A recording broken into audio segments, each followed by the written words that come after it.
اسمش گذاشتم سلامت، که هر کی گفت من دارم میرم بهش بگم به سلامت.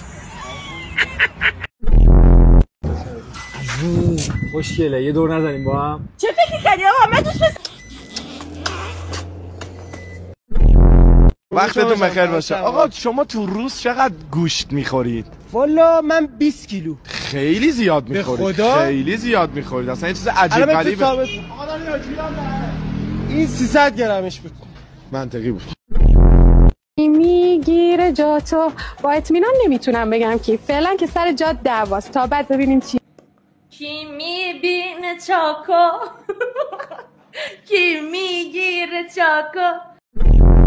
خواستم برم دبی. رشته‌تون چیه؟ پرورش گل گیاه. خانم شما باید بری هلند. هلند نه، فقط دبی. چرا؟ چون دوستم اونجاست، میگه خانم‌ها رو سر نگه می‌دارن. راست میگه. البته سر خودشون نه، سر هر گفت من کیم؟ علی. نه. سعیدی. نه.